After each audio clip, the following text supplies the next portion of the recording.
What's up, everybody? This is Josh coming to you with a special edition of the Affiliate Marketing Show. Be sure to like, follow, and subscribe to stay up to date on all the latest affiliate marketing news, tips, and trends. Once again, myself, Josh from OfferVault.com, the industry's largest aggregator of all things affiliate marketing, whether you're looking for networks, offers, affiliate programs, what have you. We got you covered when it comes to your success in the affiliate marketing space. We also have to give a big shout out once again to our amazing sponsors of the show, Pinup Partners. And as you guys know, they're turning 8. And once again, they want you to know about this amazing contest celebrating their 8-year anniversary with 500 prizes, hundreds of challenges, and a prize pool worth hundreds of thousands of dollars. This contest is going to be massive. Whether you're a seasoned affiliate or just getting started, there's something for everyone. The promotion is running now and through the end of the year, broken down into 3 exciting stages. Affiliates and partners can dive into daily challenges, score instant rewards, and of course, enter into the grand prize drawing for a trip to the Alps or a luxury car. Do you want in on the action? Well, of course you do. Duh. It's super simple. Just sign up with their bot by clicking the link in the description and make sure you follow the competition guidelines to start racking up those entries. Don't miss out. I'm telling you this every week. Don't miss out. All right. This is an epic celebration. Pinup Partners turning 8. You could be the one walking home with some serious cash. We also want to give a shout out to my younger brother, David Sebo, for creating the promotional graphics for this episode on the house. He is an amazing graphic designer, Ubisep Designs. If you guys need design work, I will include his email and website in the description of this video as well. He is the best and the best, and I am not just saying that because he is my brother. We also have Mr. Paper Call Adam Young, as well as the industry legend Harrison Gevirtz. And again, as I mentioned at the beginning, this is a special edition of the Affiliate Marketing Show. This is our first ever OfferVault Legends debate, and we are blessed to have 2 friends of the pod going head to head. Morgan HeavyT Thomas, as you can see from episode 23 of the Affiliate Marketing Show, as well as iAmAttila, who you can see from episode 66 of the Affiliate Marketing Show. This is going to be a bloodbath. What's up, gentlemen? How are we doing today? Excited. Can't wait. Same here. Wow. Well, Josh, let's start off with old school affiliate marketing here.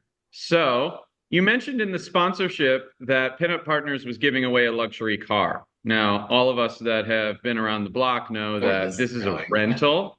And so, Attila, how much do you pay to rent your Ferrari? Good question. I have to ask my wife because I don't pay. She does. All right, guys. Well, I really appreciate you coming to the debate today.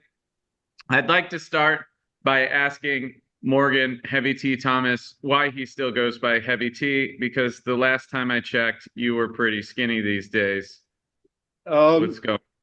I guess kind of like it just stuck. I mean, I haven't really changed it. Everybody calls me it. Everybody knows me as it. Kind of would be weird changing it at this point. What if we change it to Skinny T?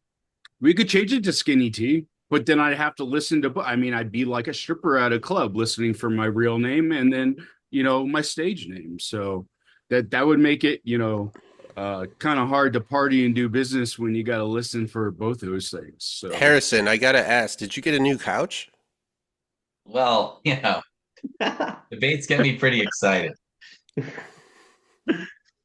All right. So first question goes to Morgan Thomas. And Attila, we will give you some time to reply here. And that is, Morgan, why do you feel so strongly that Attila should not be advertising his offer so that he can recruit media buyers? Well, to me, it's not so much advertising his offer. There was a lot of stuff left out of that post that I tried to probe him with to add to it by, I guess you could say I was attacking him. I was attacking him. I guess, with the state of the union right now and everything, the economy's in the shitter kind of bit. And, I believe people should be paid what they're worth, what, they've learned over the years. That knowledge took a lot of time to learn. So to me, having some type of base pay of a compensation is, at least in my mind, is something that needs to be done. So. Well, that's very socialist of you. And speaking of socialists, Attila, how how do you feel about hiring media buyers this way? It looks like you wanted to pay strictly on performance. So tell us Yeah, tell us why you went that route. a lot of past experiences. I tried the salary and then some bonuses based on revenues and stuff like that. And I found that the people here in Europe that are really, really hungry and they want to make a lot of money, they much rather make 10, 20, $30,000 a month than make, let's say, $3,000 a month, which here is a lot. Because here the landscape is different. Like the average salary is $500 a month. So if I was to give base salary, they would be very much limited. And this way, they actually have opportunity to really capture their skill, like to make what they're worth, exactly as HeavyT said. This way, people can truly earn their worth because we actually pay on a progressive kind of commission. So the more money they make the company, the higher the rev share that they get from the profit. So it actually works. It's very productive. And I've tested every kind of payment model, from the traditional socialist way to just fixed salary, which was high, to, like a combination of the two. And for media buyers, in my experience, this works wonders if you find the right people that are hungry and they really, really want to make a lot of money. So I find these responses really interesting. Maybe this is a paradigm shift here. Generally in Europe, you would see sort of a different mindset. And then in America, especially in the affiliate marketing industry, it's been one that's always been people who are looking for no ceiling and want to be paid their worth. For instance, when Harrison and I were affiliates a decade ago, we would have never taken a salary with some bonus. It was either full rev We share, wanted the full juice. pay. Yeah. And so it's really interesting to see the dichotomy here where Attila is adopting the old school affiliate mindset of eat what you kill, and Morgan is adopting a more employee style mindset here. It's a very, very interesting thing. And so, Morgan, do you feel like the opportunities in affiliate marketing are drying up? Is that why your perspective has been this way? Because you have always been a performance-based affiliate since I've Yeah. known you. Yeah, so it's kind of shifted. As we all know, it's not the wild, wild west anymore. So, you could be the best media buyer in the world, but you're only allowed to scale and make that income, even if you're performance based on the offers that you're running, how good they are, how the mids are, how the back end is, how the developers built out the funnel. So really you're out that mercy. And I've been at places where you try to give input on things that could have been changed to increase conversion rates and therefore allow you to bid higher on those CPCs or CPMs in order to get more conversions, in order to scale that offer more. And, it's kind of counterproductive in my opinion, because, back in the day, I would love to go to all performance, but, sometimes now the media buyers even taking the risk to jump ship to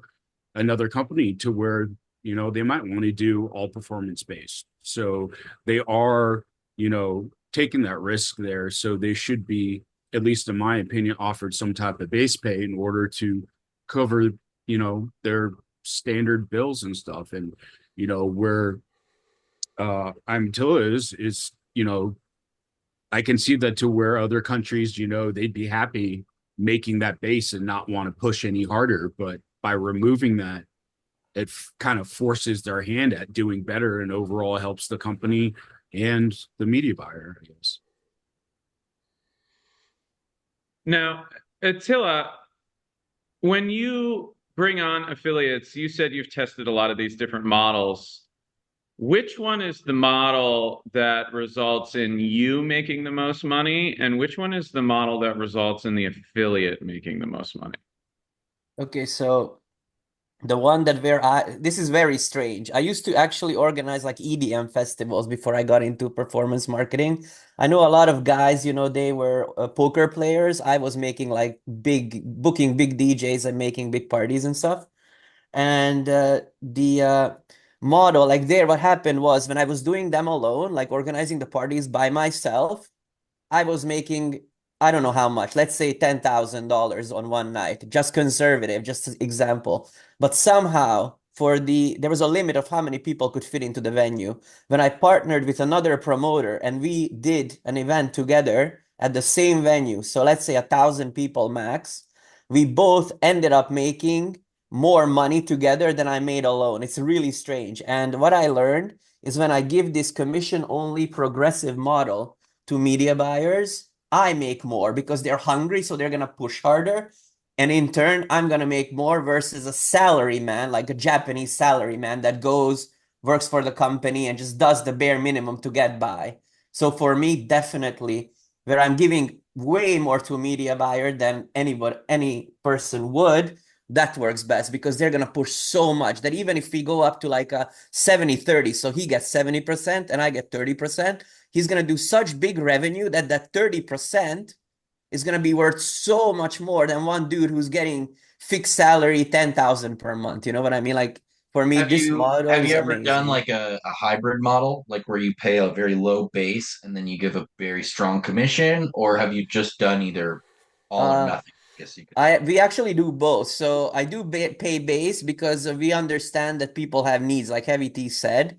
But I find that every time I just say I'm gonna pay a very big rev share kind of on the profits, I get guys that have their own ideas that I don't have to babysit, that solve problems, that come with new things to me, like, hey, I heard this is doing good, we should do it, get the system up, get us the buyers, get the tech in place, and then they run it. So I believe that it's like 80-20. You have to have, like some base salary and then like a very good commission structure, which is progressive. And for the superstars, there's not many, by the way. That's why I put the post out because 100 people will apply and maybe you will get one or two who are very good, who check every checkbox. So How many definitely. people saw the post like that or see a post like that, and then they're like, "So Um, what's the salary?" And so you're like, here's "Can so you this read it?" post, when How I many posted people? it, I Yeah, how many had people applied? I'm interested to know. Oh, okay. So what happened is when I posted it, and then before you attacked me in DMs, that pissed me off. It's like, fuck, I'm not gonna post it here. I'll just send an email to my list that no one is gonna bitch. That's what I thought. So what happened was I had 7 applications before I deleted the post. And then when you posted it, it's like I'm still getting DMs and messages. It's insane. Like my HR is going nuts because she puts it, she's very organized. She's not like me, like ADHD all over the place. She's very organized. So she put everything in a spreadsheet and then, asking people questions, doing the interview process that she does. And then, yeah, we had like, I think 140 something so far. It's insane, man. So thanks. Glad I could help. Well, what's interesting about what you're saying, Attila, is in 2009, 8, I was at a dinner with a couple really large affiliates, a couple network owners, and some team members from some other networks, some executives. And someone at the table, an executive from a big affiliate network, was talking to another network owner, and he said, you really need to rethink how you are treating Adam as your affiliate, because there are only a few, as you say, Attila, right? few really amazing affiliates who can take most offers and figure out how to make them work. And this gentleman was arguing with me and complaining about the price competitiveness that I was demanding.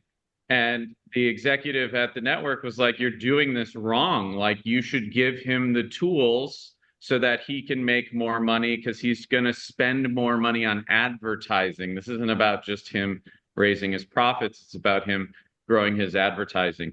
And I thought that was really interesting to hear as a young affiliate, because he's right. There are very few affiliates that can take an offer and really truly scale it, and then add that additional value, like these landers need to be updated, or I want to try this or that, or collaborate with you. And that's a really rare thing. And I think for those type of affiliates, they don't care about a base salary, and they're never going to accept anything but a performance-based comp package. And to give you an example, when Harrison and I were affiliates, one of our largest campaigns, or our largest campaign, was something like, what was it, Harrison? 95.5? Yeah, 95.5. We didn't start there. We had to yell and bitch for a while, but yeah, I think we started at 80, yeah, right? 70, I But think, and then we got to 80, and then yeah. we just ran so much volume, and we controlled so much of the traffic after about a year of working on the campaign, that like they were just like, fine.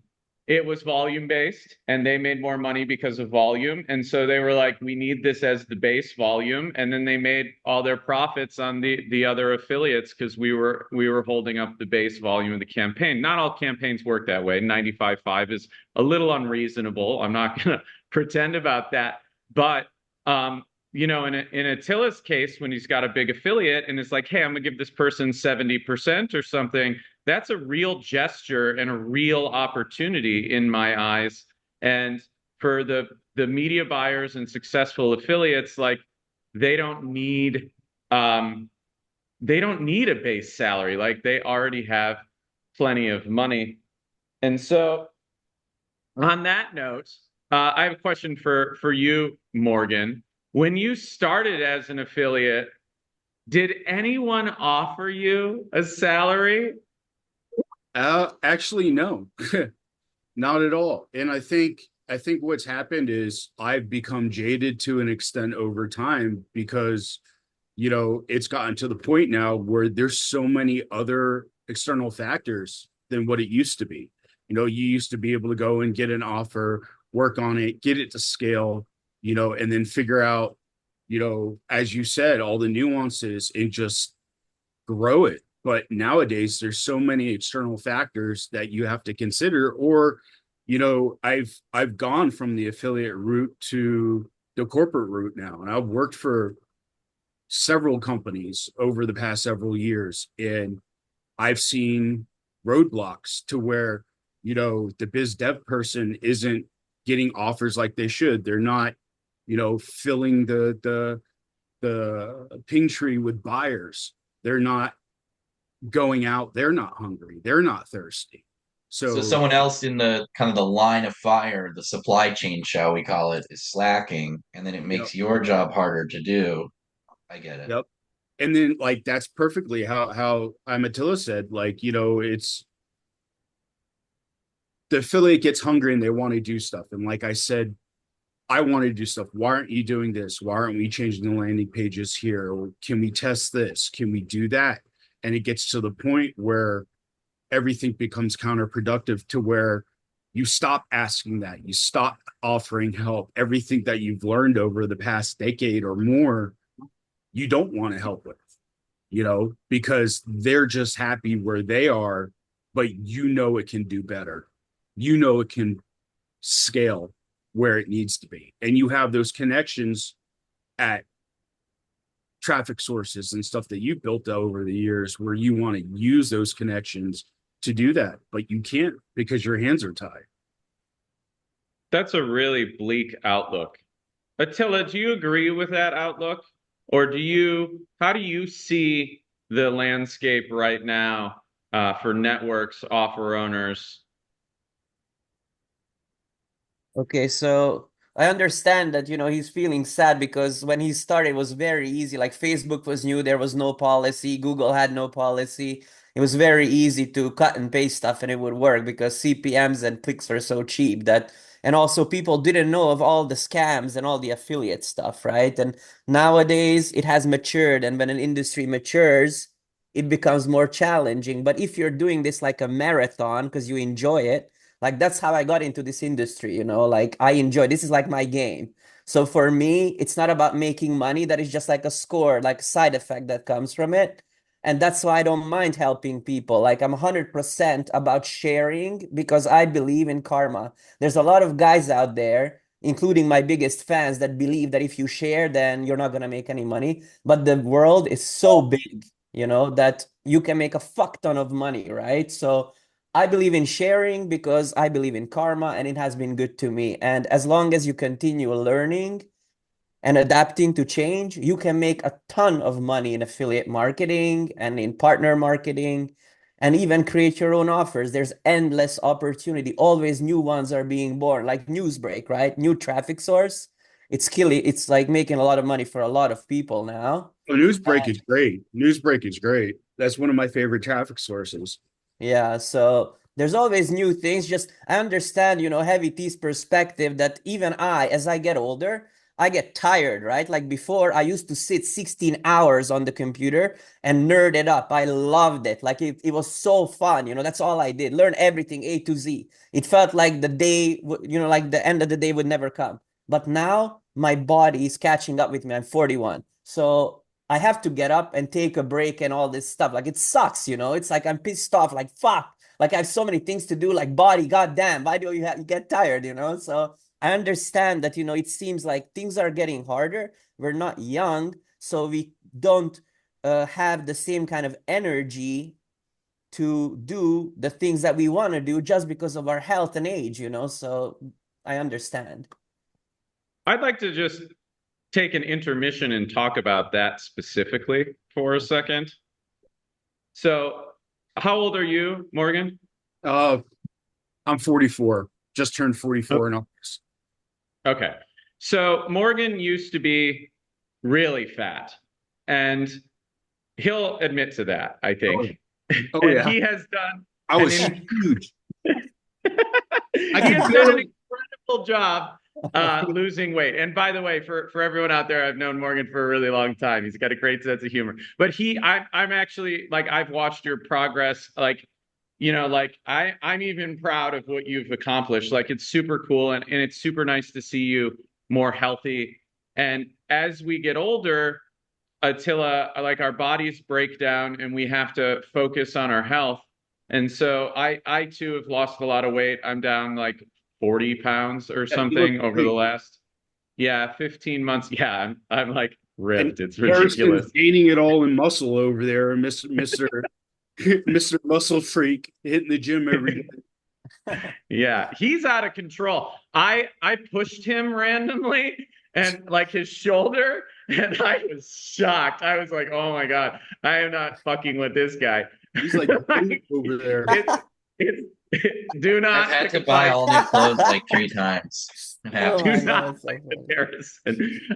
But my point is this: like Attila, one of the reasons why I started really focusing on my health was back pain. I have a little bit of scoliosis and kyphosis from working too much, sitting in front of the computer like this, right?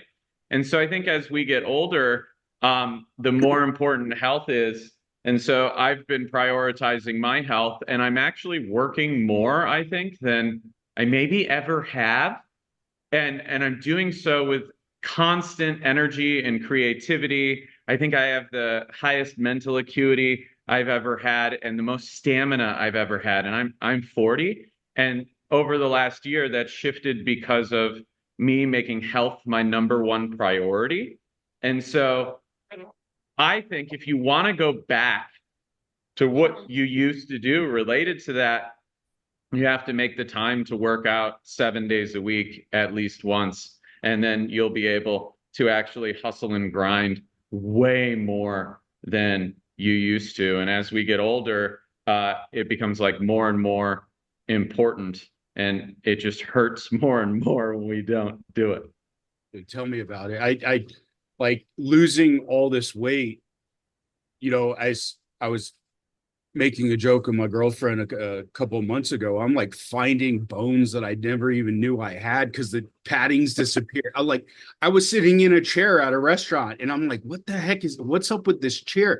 It's my spine. My spine. It was digging into the back of the chair and I'm like, this hurts. What the heck is this? And it's my spine. Yeah.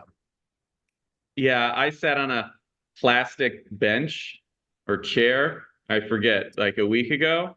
And it was really hard for me because I realized in that moment that I don't have any fat on my ass anymore. It hurts to sit. I'm just sitting on bone. Okay. All right. Back to the debate. Attila, why do people think that you are a fake guru? Are you a guru? Are you a fake guru? And come clean. Like, do you own or rent the Ferrari? Okay, so I think it goes back to me sharing. They're worried that I'm gonna out their secrets. That's why they think I'm a fake guru or a guru or whatever. And don't get me wrong, I have nothing against gurus because there's a lot out there which are useful. I mean, I Did you did hear like that? eight, Did you yeah, hear that, Harrison? He has nothing against gurus. All right, go ahead, Attila. yeah, Hey, nothing. thank you. And because there's good ones actually, but the problem is there's so few good, like 20% good and 80% bad. Like you guys just published a show with Tyler Day, who I know for many years, and he has an incredible, like he's a really great guy, and he shared a lot always because he believes in the same thing I do, that like the universe rewards you. Like you help someone, you'll get Yeah. it back tenfold, So I'm the same way, and I started my blog, and I remember going to ASW like in 2015, and I had haters. I'm like, what the fuck? I never met these guys. Like, how can they hate me? They don't even know me. They don't know that I work harder than anybody else. I know how to code, how to design, how to come up with marketing, write copyright, like A to Z, everything. And they just hated me because my friend told me, because you publish a blog and you share a lot of info, and they think that they're not going to make money because you're going to out their secret, So I think that's the whole story behind that. So, yeah. It's So interesting to hear. did you get your Ferrari on Temu? Or where'd it come Yeah. from? Is it real? Is it like a foam? Is it No, real or man. is it, No. I is didn't there get a it on Turo where you Temu. live or how's this work? Why are No. you avoiding the question? Like, do you own the Ferrari or not? Where's like a Me, blue screen, no. green screen, whatever? Is it not a Ferrari? It's a VRRE. Yeah. Ferrari. No. I got it on Alibaba, man. Temu wasn't around when I got the Ferrari. He's a G. Okay.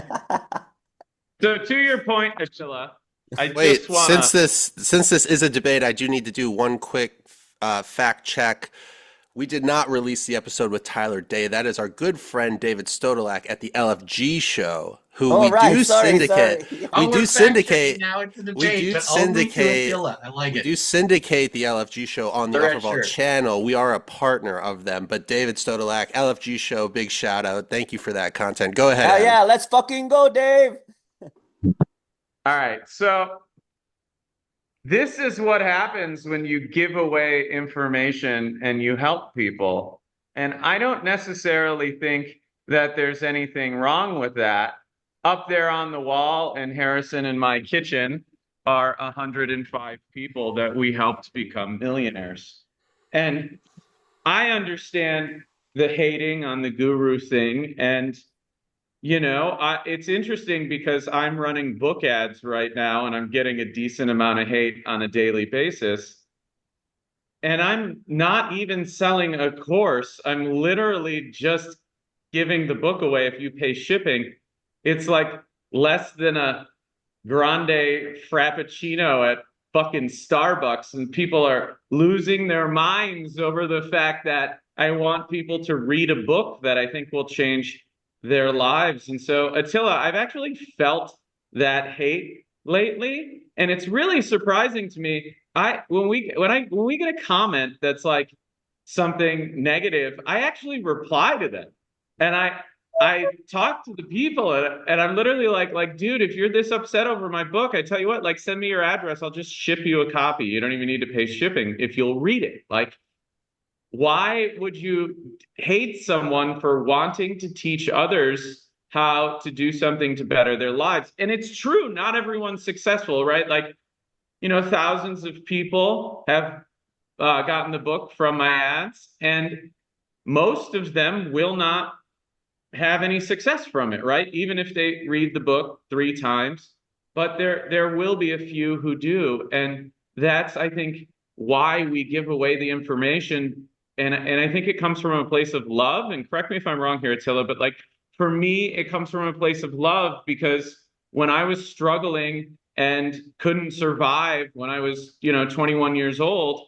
I found affiliate marketing and it changed my life. And if I can help just one person do that exact same thing, it like just means a lot to me and I actually care about it. And so I think not all the gurus are like that. Some are. But that's kind of where I'm at with it. And I really don't understand the hate. Like, how do you feel about this, Attila? And do you like, where's the hate come from?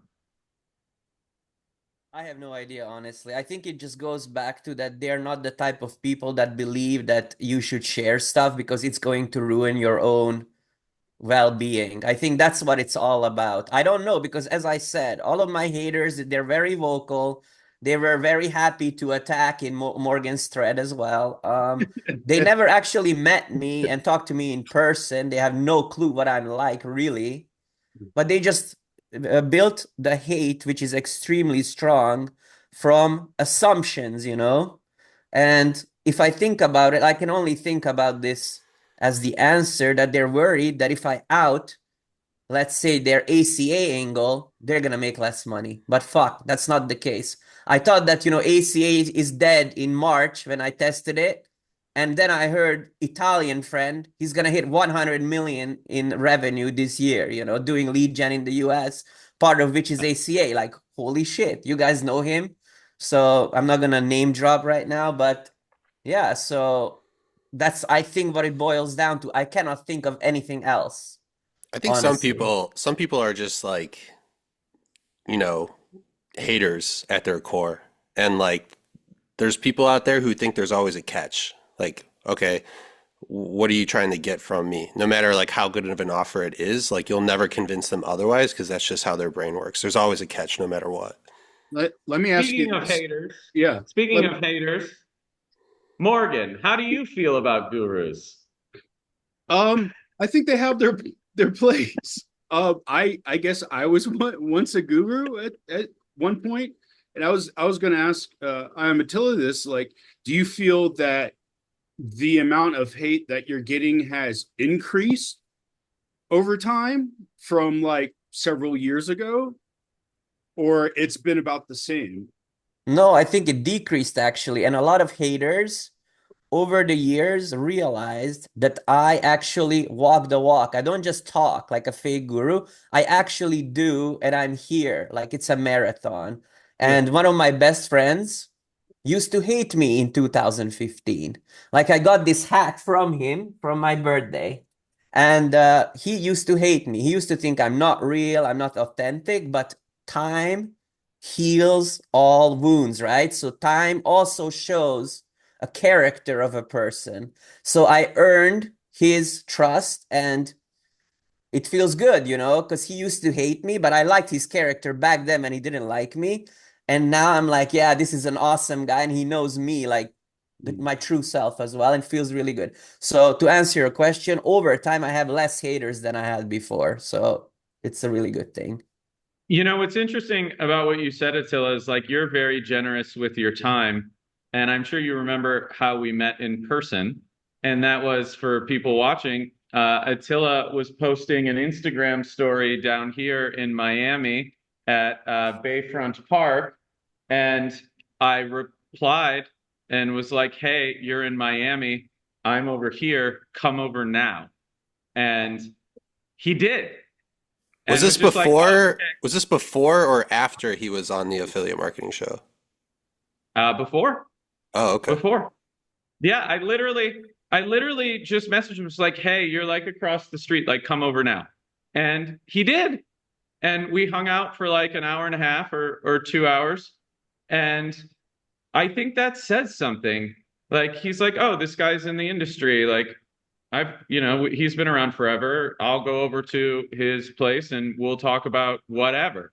Um, and I thought that was super cool because most people aren't going to do that. And um, I think when you're generous with your time and you want to meet other people, you want to help other people, even when it gets tiring and exhausting, like it really does come back to benefit you.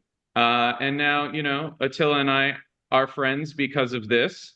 And, we don't talk every day, but like if he hit me up and had a question, you all know I would reply and help in any way that I could. And so, um, when it comes to the guruing, I think how generous people are with their time really makes a difference between whether they're fake or real, because it tells you whether or not they actually want to help people or they just want to sell something. And that to me is the differentiating factor. And in my experience, Attila wants to help people, not just make money off of them. And I think that's something that comes maybe with age. It's like he's like, I know how to do all these things. I'm successful. How can I help people and make money? Because that makes us feel good. And as you get older, feeling good can be worth a lot more than money. And I think that's a big thing too. Like as you talk about, as we get older and we age, we realize the time that we had, we don't have anymore. So it becomes our most valuable asset, no matter how much either of us make. So the fact that we're giving away our time to someone, like in a blink of an eye, says something about us, Harrison, as an affiliate marketing guru yourself, does this kind of make you feel better about having that title? You're on I mute. focus All on the right. spiritual aspects of my guruing. I put the dot on your forehead and then we make our campaigns grow. Okay, it's cool. It's very special stuff. I can't really talk about it, but if you pay me, we can talk about it. No, I think I was just thinking about what you guys had to say, and what I would say is I think people get, let's just say frazzled with gurus, and I think both of you kind of touched on this because people think they own the whole cake, the whole pie. So, they're running a campaign in whatever vertical it may be, and you come along talking about it and telling people how to do it, teaching people how to do it. And people essentially see it as their campaign, not yours or a vertical that happens to be popular amongst many marketers, but they think they own it, which is kind of funny. Attila was just talking about ACA. We have like 350 million people in America. Like 333, whatever. We have a shitload of people here. Not one person can own that vertical. Like, good luck. Like, it just isn't possible. Even the companies that provide the insurance can't own the vertical. There's just too many people. There's licensing restrictions in different states, whatever. There's so many reasons. And so, if you can kind of realize that and just do your thing and make money, find your spot, find your vertical, find your sweet spot, print some money, that's great. Now, Adam and I, we've kind of taken a, I'll be honest, we try to own the vertical front when we were affiliates. I'm not going to lie about it.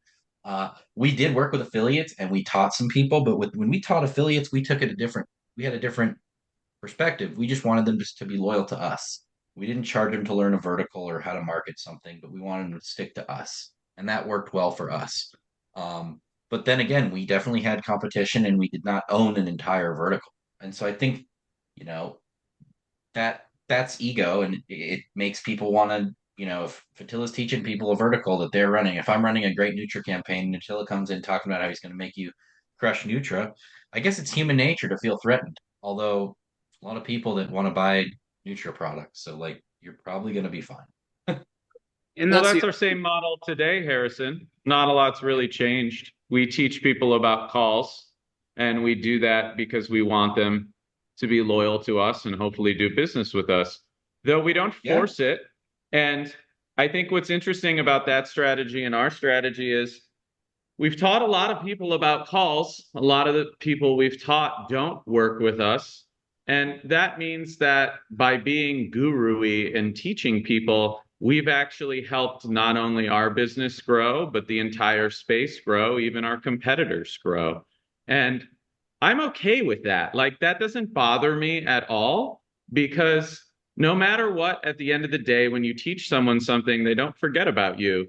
And you're helping someone better their lives. And so it's a different reward. And it's okay to try and own a market, but I think the more secretive you want to be about your campaigns, or the more you get uppity about people teaching, like, that's a scarcity mindset. And what I have learned is that a scarcity mindset is really a glass ceiling. It holds you back. And an abundance mindset of lifting other people up creates opportunities that you can never even predict. And when people come up to me at a trade show and they're like, Adam, I read your book and I came to the trade show and I'm running calls and, you know, I now have a business or whatever, it's very possible that I run into one of those people at some point and need something. And they're going to be like, oh, dude, I read your book. You helped me with the thing. Yeah, I got you. Like, whatever you need. And it's very surprising how that works and how that abundance mindset comes back and pays dividends to you in the future. And I think the people who have the scarcity mindset don't understand how valuable that is, because you can't predict it and you can't track it and you can't see it until it happens. You just sort of have to have faith in yourself and the universe. And so I think for some people, that's a really, really hard thing to do. But, you know, when I released the book, Attila, some people were upset that I released the book, because they knew I was going to distribute the shit out of the book. And they're like, oh my God, if you bring more people in to pay per call, I'm not going to be able to run my business. There's going to be less opportunity. And the data shows the exact opposite of that. The more we teach people and the more we do things like that, the more overall volume for the entire industry grows, which means these activities are not actually shrinking the opportunity, they're exponentially growing it. And so it's just so interesting to hear the negative feedback about teaching other people, the fear related to it, because the data says that all of that is bullshit. And I'm sure it's exactly the same for you, Attila, when you teach people. It's not like they're going and ripping off someone's campaign and stealing their market share. They're going and creating something that widens the market and makes the pie bigger. And it's so crazy to hear that Attila really has the American mindset and Morgan has now shifted to the European mindset. It's really, I don't know, it's scary for America. I remember, Adam, when Ad Library came out, when Facebook announced Ad Library, guys were panicking, okay? Same with Google's ad transparency. Like, it sent shockwaves in the industry. But I can tell you, man, you can go in and you can steal someone ad and lander. It's not going to convert for you. It's just not going to fucking work no matter what, you know? You have to take it, modify it, improve it, test a lot of stuff, warm up the account. Like, there's a process. It doesn't just like work most of the time. Sometimes it does if you get lucky, but most of the time, rip and run doesn't work these days. Not anymore. I mean, it's inspiration is what it is. That's one of the best things about spy tools now is it gives so much inspiration on what's possible, what angle you could do, but rip and run does not work anymore. There's so many factors that go into it. Exactly. Even before there was the spot, like these ad libraries and stuff, the guys that were doing volume, they know the people inside Facebook, inside Google. Here is a dump of the account. There you go. You see everything. So you cannot hide. If you play with open cards, you will go farther than if you try and hide stuff, just because the world is corrupt. So you can get everything sorted that you want. You can find out everything. And I believe that if you're a nice person who's open to helping people, it'll be way easier to solve your problems. You know, usually I write some question on my Facebook And by the afternoon, I have like a bunch of people messaging me and I have the solution. Like usually it works wonders having the network. And I believe that your net worth is your network, basically, like 100%. I actually comment on a lot of those that you put up. Like Yeah. we're talking about, you were asking about what offers are running good right now. And I mentioned the Ozempic ones. Yeah. That I are doing- remember. Yeah, telemedicine is exploding actually right now. Crazy. Well, guys, we really appreciate you coming on the show and addressing. Josh, you need to Addressing- edit in some fact checks. Just add. Yeah, we'll be doing Yeah, do we'll be it. doing a fact check after we do this in post. Yeah, Only one Well, person. hold on. I have one last question. Attila, have you officially unblocked Morgan on Facebook Messenger? Yeah, I don't want to make him cry at night, you know, so I unblocked him. Dude, I had to buy okay. stock in Kleenex. Man, I was so upset when he blocked me. I was He like, ran out. He called me, said DoorDash this ASAP. no, what's funny is he forgot who I was. Mr. K, do you know who I am? He forgot who I was.